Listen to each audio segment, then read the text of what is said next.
ಇವತ್ತು ಎಕ್ಕೆಯ ಉಪಯೋಗವನ್ನು ತಿಳಿದುಕೊಳ್ಳೋಣ. ನಾನು ಡಾಕ್ಟರ್ ಮಹಾಂತೇಶ್ ಕಾಜ್ಗಾರ್, ವನೌಷಧಿ ಚಿಕಿತ್ಸಾ ಕೇಂದ್ರ, ಕೋಟೆಕಲ್ಲು.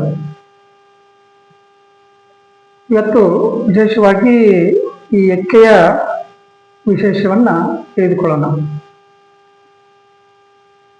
ಇನ್ನು ಎಕ್ಕೆಯ ಹಾಲನ್ನು ಹಾವು ಕಚ್ಚಿದಂಥ ಸಂದರ್ಭದಲ್ಲಿ ಹೆದರದೆ ಎಲ್ಲೂ ಓಡೋ ಹಾಗಿಲ್ಲ. ಯಾಕಂದರೆ ವೇಗವಾಗಿ ಓಡುವುದರಿಂದ ಮತ್ತು ಹೆದರೋದ್ರಿಂದ ರಕ್ತ ಸಂಚಾರ ಜಾಸ್ತಿಯಾಗಿ ಹೃದಯಕ್ಕೆ ವಿಷ ಹೋಗುವಂಥ ಅಪಾಯ ಇದೆ. ಆ ಕಾರಣಕ್ಕಾಗಿ ಹೆದರದೆ ಓಡದೆ ನಿಧಾನವಾಗಿ ಸಮಾಧಾನದಿಂದ ಈ ಒಂದು ಚಿಕಿತ್ಸೆಯನ್ನು ಮಾಡಿದರೆ ಈಶ್ವರನ ಕೃಪೆಯಿಂದ ಹಾವು ಕಚ್ಚಿದಂಥ ವ್ಯಕ್ತಿಗೆ ವಿಷದ ನಿವಾರಣೆಯಾಗಿ ಸಂಪೂರ್ಣ ಗುಣ ಆಗ್ತಾನೆ. ಮಾಡುವ ಪ್ರಕ್ರಿಯೆ ಈ ರೀತಿ ಇದೆ. ಇದರ ಹಾಲನ್ನು ಆ ಕಚ್ಚಿದ ಭಾಗವನ್ನು ಸ್ವಲ್ಪ ಗಾಯ ಮಾಡಿ, ಆ ಗಾಯ ಮಾಡಿದಂತಹ ಸ್ಥಳಕ್ಕೆ, ಆ ಜಾಗಕ್ಕೆ ಈ ಹಾಲನ್ನು ಬಿಡ್ತಾ ಹೋಗ್ಬೇಕು. ಹಾಲು ಎಲ್ಲಿಯವರೆಗೂ ಹಿಂಗುತ್ತೋ ಅಲ್ಲಿವರೆಗೂ ಈ ಹಾಲನ್ನು ಹಾಕ್ತಾ ಇರಬೇಕು. ಯಾವಾಗ ಹಾಲು ಹಿಂಗೋದಿಲ್ವೋ ಅವಾಗ ಸಂಪೂರ್ಣ ವಿಷ ಇಳಿದಿದೆ ಅಂತ ತಿಳ್ಕೊಂಡು ಅವಾಗ ಹಾಲು ಹಾಕುವುದನ್ನು ನಿಲ್ಲಿಸಬೇಕು.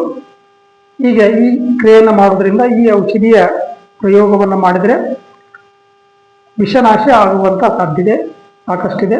ಸಾಕಷ್ಟು ಪ್ರಯೋಗಗಳು ಆಗಿವೆ. ಇನ್ನು ಇದರ ಹೂಗಳು ಅಂದರೆ ಬಾಯಿ ಬಿಟ್ಟಿರುವಂಥದ್ದಲ್ಲ, ಹಾಗೆ ಮುಚ್ಚಿರುವಂಥ ಹೂಗಳನ್ನು ಸಮ ಪ್ರಮಾಣ ಮೆಣಸು ಇವೆರಡನ್ನೂ ನೀರಿನ ಸಹಾಯದಿಂದ ಅರೆದು ಕಡಲೆಕಾಳು ಪ್ರಮಾಣದ ಮಾತ್ರೆಯನ್ನು ಮಾಡಿ ಪ್ರತಿನಿತ್ಯ ಸೇವನೆ ಮಾಡುವುದರಿಂದ ಶ್ವಾಸಕೋಶದ ಕಾಯಿಲೆಗಳು ಸಂಪೂರ್ಣ ನಿವಾರಣೆ ಆಗುತ್ತೆ. ಅದೇ ರೀತಿ ಈ ಗಿಡದ ಬೇರನ್ನು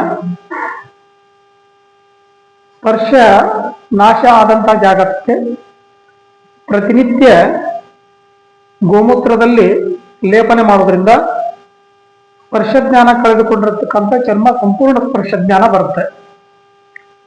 ಇನ್ನು ತಾವಾಗಿಯೇ ಹಣ್ಣಾಗಿರ್ತಕ್ಕಂಥ ಎಲೆಗಳನ್ನು ಸಂಗ್ರಹಿಸಿ ನೆರಳಿನಲ್ಲಿ ಒಣಗಿಸಿ